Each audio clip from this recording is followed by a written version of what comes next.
Double super over में भारत की शानदार जीत से खुश है तो वीडियो को लाइक करना नहीं भूलिएगा। 200 रोंगटे खड़े कर देने वाले अंतिम व सुपर ओवर में जीतकर भारत ने इतिहास ही रच दिया। आखिरकार कैसे सिद्धांतों तले उंगली चबा देने वाले मुकाबले को भारत ने अंतिम ओवर में जीता और अपने नाम भी किया। आपको लास्ट ओवर के हाइलाइट्स का पूरा वीडियो दिखाएंगे, लेकिन उससे पहले आप सभी को क्या लगता है, रोहित और बाबर व कोहली में सबसे बेहतर खिलाड़ी और कप्तान कौन है? नीचे कमेंट कीजिएगा। दोस्तों, भारत और अफगानिस्तान की टीम के बीच में सीरीज के तीसरे टी20 मैच में आज भारत की परफॉर्मेंस ने 4 चांद लगा कर रख दी। वैसे तो इस सीरीज को हम सीरीज के दूसरे मैच में ही जीत गए थे, लेकिन तीसरे टी20 मैच में अफगानिस्तान को कुछ ऐसे हरा रहे हैं ना कि इस हार को भी और इस जीत को भी दोनों को इतिहास में लिखा जाएगा। दोस्तों, भारतीय क्रिकेट टीम जिसके 22 पर 4 विकेट हो चुके थे, वहां से उठकर रोहित और रिंकू ने अपनी ताबड़तोड़ पारियों से सबको हिला कर रख दिया। दोस्तों, आगे चलकर रिंकू और रोहित ने न सिर्फ भारत के लिए रन्स बनाए बल्कि तूफानी पारियां भी खेली, जिसमें रोहित शर्मा का तो क्या ही कहना। उनके अर्धशतक के बारे में तो बात ही नहीं करनी चाहिए, क्योंकि मात्र 69 गेंदों के अंदर 11 चौके 8 छक्के जड़कर इस खिलाड़ी ने पूरे 121 रन बना डाले। तो रिंकू सिंह ने तो ऐसी बल्लेबाजी करी और 69 रन की कि देखकर हर किसी की आंखें चौंधिया गई।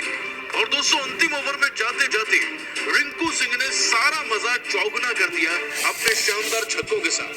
दोस्तों, भारत ने 212 रन बनाए, लेकिन अंतिम ओवर का हाल तो सुन लीजिए, क्योंकि अंतिम ओवर में मानना पड़ेगा कि रिंकू सिंह ने वाकई में धोनी की तरह फिनिश किया है। वो क्यों, चलिए आपको बताते हैं। दोस्तों, 20वें ओवर से पहले भारत का स्कोर 176 था और अंतिम ओवर को फेस करने के लिए रोहित शर्मा पहली गेंद खेलने के लिए तैयार थे। उन्होंने पहली गेंद पर चौका लगाया, अगली गेंद जो कि एक नो बॉल थी उस पर छक्का चढ़ा, और फिर जो गेंद नो बॉल बनकर फ्री हिट हुई थी उस पर भी एक छक्का लगा दिया। अब दोस्तों, स्ट्राइक रिंकू सिंह के हाथ में आई और रिंकू सिंह ने तो कमाल ही कर डाला। दोस्तों, रिंकू सिंह ने इस ओवर की चौथी गेंद पर एक शानदार छक्का चढ़ा और वहां से 4 गेंदों में ना हमारे 22 रन बन चुके थे अब, क्योंकि ये छक्का था।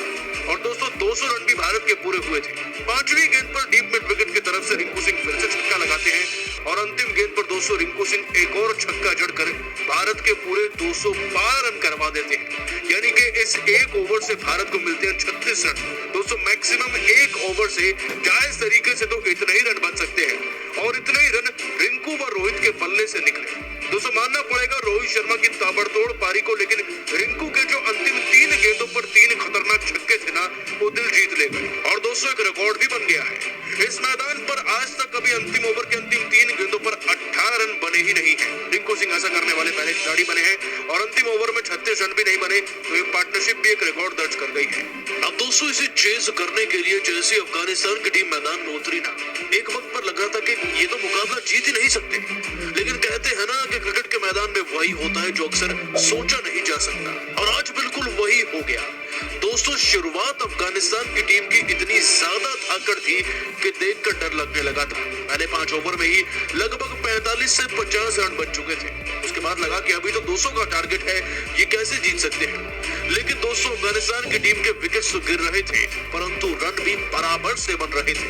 गुरबाज ने 32 से 50 रन लगाए, जादरान भी 41 में 50 रन लगाकर गए। 0 पर ओमरजाई आउट हुए थे, लेकिन उसके बावजूद भी ना गुलबदीन के 16 गेंदों में 38 और नबी के 16 गेंदों में 34 रन था इस टीम को जीत की राह पर ले ही गए। 19वें ओवर की 5वीं गेंद तक दोस्तों इस टीम को अब 7 गेंदों में 20 रन चाहिए थे। जरा सोचिए कि जीतने के लिए 212 का टारगेट और आपको अंतिम 6 गेंदों के अंदर 19 रन चाहिए, तो जीतने का कॉन्फिडेंस उस खिलाड़ी में भी आ जाएगा जिसको बल्लेबाजी का बा भी नहीं आता। और आज दोस्तों ऐसा ही होना था। हार और जीत के बीच में बस खड़ी थी 6 गेंदें और रोहित शर्मा की अद्भुत कप्तानी, क्योंकि अब बल्लेबाजी काम तो नहीं आने वाली थी और 6 गेंद में 19 रन बनाना, वो भी टी20 में, ज्यादा मुश्किल बात तो नहीं है। और दोस्तों, फिर तो कुछ ऐसा हो गया कि देखकर किसी को यकीन ही नहीं हो पाया। हम चिन्नास्वामी स्टेडियम में जहां भारत की जीत को कोई पलट ही नहीं सकता था, वहां अफगानियों ने यह कारनामा कर दिया। पहली गेंद पर दोस्तों गुलबदीन को वाइड गेंद डालकर अपनी बौखलाहट का अंदाजा मुकेश कुमार दे चुके थे। अगली गेंद पर एक धमाकेदार चौका आता है। अब 4 गेंद में 14 रन चाहिए थे और दोस्तों फिर तीसरी गेंद पर एक और वाइड आती है, यानी कि एक और एक्स्ट्रा रन चला जाता है। अब 4 गेंद में 13 रन चाहिए थे दोस्तों। इसके बाद मुकेश कुमार की गेंद पर 2 रन लिए जाते हैं और चौथी गेंद पर लगता है छक्का, यानी कि 2 गेंद में 5 रन चाहिए थे। और फिर जो अंतिम 2 गेंदों पर होता है वो तो दोस्तों रोंगटे ही खड़े कर देता है। दर्शक अपनी सीट पर खड़े हो जाते हैं। और दोस्तों आपको बता दें कि इसके बाद अगली 2 गेंदों में 2-2 रन आते हैं, जिसके चलते मुकाबला सुपर ओवर में कन्वर्ट हो जाता है और चला जाता है एक ऐसे मोड़ पर जिसमें कौन जीतेगा कौन हारेगा ये बता पाना ही मुश्किल था। लेकिन दोस्तों भारतीय क्रिकेट टीम का पलड़ा यहाँ पर अफगानिस्तान से 100 गुना ज्यादा मजबूत लग रहा था। और दोस्तों सुपर ओवर में होता है वो जो कोई सोच भी नहीं सकता। दोस्तों सुपर ओवर में अफगानिस्तान की टीम पहले बल्लेबाजी करने आती है। पहली गेंद पर रन तो छोड़िए, उनका विकेट गिर जाता है। अगली गेंद पर 1 रन, लेकिन गुरबाज का चौका जड़ने के बाद न जाने नबी में कौन सी जान आती है कि वो छक्का तो जड़ते ही जिसे 13 रन हो जाते हैं, साथ ही साथ 3 रन दौड़कर भी लेते हैं और 1 रन और मिलता है उन्हें, यानी कि 16 रन हो जाते हैं। और अब सुपर ओवर में जीतने के लिए भारत को 17 रन चाहिए थे। लेकिन दोस्तों पिक्चर अभी बाकी थी, ड्रामा अभी भी और होना था। दोस्तों पहली 2 गेंदों पर 2 रन आते हैं, 4 गेंद में 15 रन चाहिए थे कि तभी दोस्तों रोहित शर्मा अजमतुल्ला की गेंद पर 2 बैक टू बैक छक्के जड़ते हैं और 5वीं गेंद पर सिंगल रन ले लेते हैं। अब दोस्तों जीतने के लिए 1 गेंद में 2 रन चाहिए थे, लेकिन रोहित की इधर अंपायर से लड़ाई हो रही थी, उधर वक्त निकलता जा रहा था। लेकिन दोस्तों इस वक्त निकलने के चक्कर में रोहित ने अपने विकेट को त्याग करना, मैदान से बाहर जाना जरूरी समझा। यशस्वी जायसवाल 1 रन बना पाए और मुकाबला डबल सुपर ओवर में शिफ्ट हो गया। लेकिन दोस्तों असली रोमांच अभी भी बाकी था। डबल सुपर ओवर में रोहित शर्मा आते हैं, छक्का लगाते हैं, चौका भी जड़ते हैं, लेकिन उसके बाद कुछ होता ही नहीं है। जी हाँ दोस्तों, आप सही सुन रहे हैं। डबल सुपर ओवर में छक्का चौका लगने के बाद 1 रन और बाकी विकेट्स आते हैं, यानी कि भारत टारगेट देता है 12 रन का। और अब डबल सुपर ओवर में जीतने के लिए रोहित लाते हैं रवि बिश्नोई को।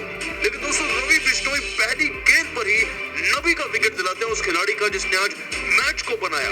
0 पर इनको आउट करने के बाद भारत की जीतने की उम्मीदें बरकरार थी, जिसके बाद दोस्तों रवि बिश्नोई अगली गेंद पर एक और विकेट लेकर ना भारत को इस मैच में 10 रन से जिता देते हैं। दोस्तों हारा हुआ मैच जिताया बिश्नोई ने, और रोहित का तो क्या ही कहा जाए, शतक लगाया और सुपर ओवर्समैन के अकेले के 25 रन थे। दोस्तों भारत की डबल सुपर ओवर की जीत, रोहित और रवि बिश्नोई को आप 10 में से कितने नंबर देंगे नीचे कमेंट करके